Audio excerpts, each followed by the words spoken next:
11월 16일 코로나19 감염병 정례 브리핑 시작하겠습니다. 먼저 주간 발생 상황입니다. 11월 7일부터 11월 13일까지 일주간 일평균 재원 중인 위중증 환자 수는 447명으로 지난주 대비하여 22% 증가하였으며 사망자는 127명으로 지난주와 유사한 수준입니다. 11월 2주 위중증 환자 수는 60대 이상에서 367명, 40에서 50대가 62명, 30대 이하가 18명이었고 최근 5주간 60대 이상 연령군에서 위중증 환자 비율이 지속적으로 증가하고 있는 추세입니다. 11월 2주 사망자 수는 127명이며 60대 이상이 123명으로 가장 많았고 40대에서 50대가 4명이었습니다. 최근 5주간의 사망자 523명 중 백신 미접종자 그리고 불완전 접종자는 64.6%, 완전 접종자는 35.4%였습니다. 코로나19 국내 발생 신규 환자는 일평균 2,172명으로 전주 대비해서 1.8% 증가하였으며 수도권과 비수도권 모두 확진자 증가세를 유지하고 있습니다. 주간 감염 재생산 지수는 전국 1.05로서 전주 대비해서 소폭 감소하였지만 확산세는 지속되고 있습니다. 19세 이하 그리고 60세 이상의 연령군에서 상대적으로 높은 일평균 발생률을 유지하고 있고 전주 대비 일평균 발생률이 증가한 연령대는 9세 이하, 50대, 60대, 70대입니다. 전주 대비해서 모든 학령기 연령군에서 일평균 발생률이 감소하였지만 13세에서 17세 연령군은 주간 일평균 발생률이 10만 명당 7.4명으로 높은 수치를 보이고 있습니다. 신규 집단 발생은 총 39건이 발생했습니다.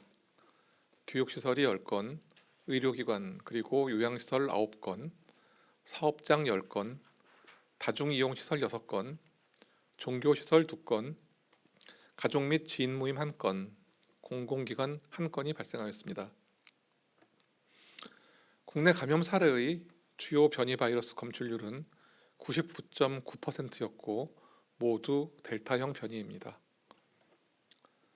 다음으로 최근의 위중증 환자 그리고 사망자 증가에 대한 분석 결과를 말씀드리겠습니다.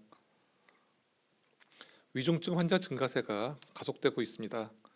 어제 11월 15일에는 재원 중인 위중증 환자 495명으로서 가장 높은 수치를 기록하였습니다. 특히 60세 이상 연령층에서 위중증 환자가 집중 발생하고 있고 또한 사망자 증가로 이어지고 있는 상황입니다. 60세 이상의 코로나19 발생은 10월 1주 2,288명에서 11월 1주에 4,434명으로 증가하였고 60세 이상의 위중증 환자와 사망자도 동반해서 증가한 것입니다. 60세 이상 연령층 중에서 예방접종 미완료자는 8% 수준으로 매우 낮지만 10월 3일부터 11월 6일까지 전체 사망자 452명을 분석한 결과 61.7%를 차지하고 있는 상황입니다. 요양병원과 시설, 의료기관, 감염 취약시설에 대한 추가 접종을 신속하게 시행하도록 하겠습니다. 60세 이상의 미접종자 분들이 접종 참여 그리고 추가 접종을 다시 한번 적극적으로 당부드립니다. 수능을 앞둔 수험생에 해당되는 18세 연령은 예방접종에 힘입어서 전 연령 중에서 가장 낮은 발생률을 보이고 있습니다. 그렇지만 13세에서 17세 연령의 발생률은 여전히 높은 수준입니다.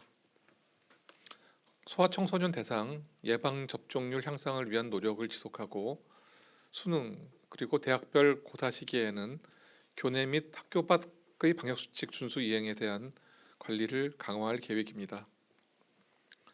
다음은 코로나19 국외 발생 동향 말씀드리겠습니다. 전 세계 코로나19 발생은 3주 연속 증가하였습니다. 특히 유럽에서는 작년 11월 이후에 최다 발생을 보이고 있습니다. 11월 1일부터 11월 7일까지 일주간 전 세계 신규 발생은 310만 명으로 그 전주와 유사한 발생을 보였습니다. 유럽 지역이 200만 명에 가깝게 발생하면서 전체 발생의 63%를 차지하였고, 유럽 지역 61개 국가 중 26개 국가에서 전주에 대비해서 10% 이상 발생이 증가하였습니다. 특히 독일에서 6주 연속 발생이 증가하여 일일 확진자가 역대 최다를 기록하였습니다. 미주 지역의 경우에는 그 전주 대비해서 발생자 수는 감소하였지만 전 세계 발생의 23%에 이르는 높은 비중을 차지하고 있습니다.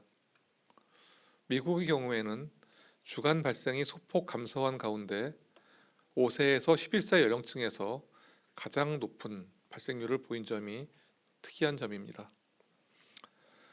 다음으로 코로나19와 인플루엔자의 동시 유행 대비 상황에 대해서 말씀드리겠습니다. 코로나19 유행 이후에 올바른 손 씻기, 마스크 착용 등 개인 위생 수칙 준수와 사회적 거리 두기 등의 영향으로 인해서 인플루엔자 환자 발생이 감소하여서 지난 겨울에는 인플루엔자 유행주의보가 발령되지 않았습니다. 그러나 최근에 이동량이 늘어나면서 사람 간 접촉도 많아지고 보육시설 그리고 학교의 등원, 등교가 확대됨에 따라 인플루엔자 환자가 증가할 가능성이 높아지고 있습니다. 현재까지 북반구의 인플루엔자 유행 수준은 코로나19 유행 전보다는 현저히 낮은 편이지만 작년 동기간 대비해서 높은 수준이고, 또 최근 B형 인플루엔자 바이러스 검출도 비중이 높아지고 있습니다. 또한 9월 이후에는 국내에서는 그 파라인플루엔자 바이러스와 유행성 이하선염 환자가 증가하고 있습니다. 또한 미국과 일본에서는 호흡기 세포 융합 바이러스 환자가 증가하는 등 국내 그리고 외적으로 급성 호흡기 감염증 환자 발생이 지난해에 비해서는 증가하고 있는 양상을 보이고 있습니다. 이에 따라서 질병관리청은 코로나19 그리고 인플루엔자와의 그 동시 유행 대비 방안을 마련하였습니다.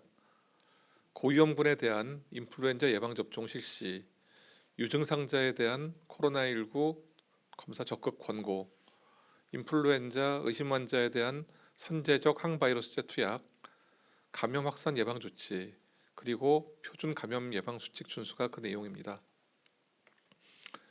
인플루엔자 환자 발생 추이 파악과 유행 감시를 위해서 방역 당국은 표본 감시 체계를 운영하고 있으며 지난 10월 31일부터 일일 감시를 실시하고 있습니다.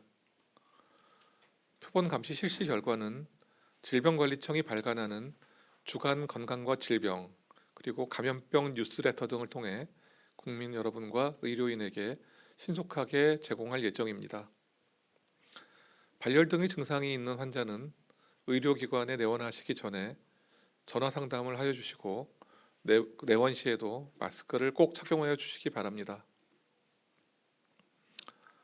18세 이상의 연령층 예방접종률이 90%를 넘어섰습니다. 그러나 위중증 그리고 사망 사례가 증가하고 있어서 이를 우려하고 있습니다.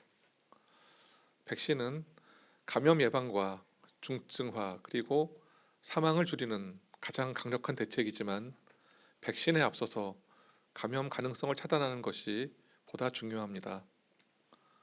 손 씻기, 마스크 쓰기, 자주 환기하기 등 기본 방역 수칙의 준수가 무엇보다도 중요한 이유입니다. 국민 여러분께서도 경계심을 유지하여 주시고 기본 방역 수칙의 준수에 함께 힘써 주시기를 바랍니다. 일상의 회복과 안정화를 위해 정부도 최선의 노력을 다하겠습니다.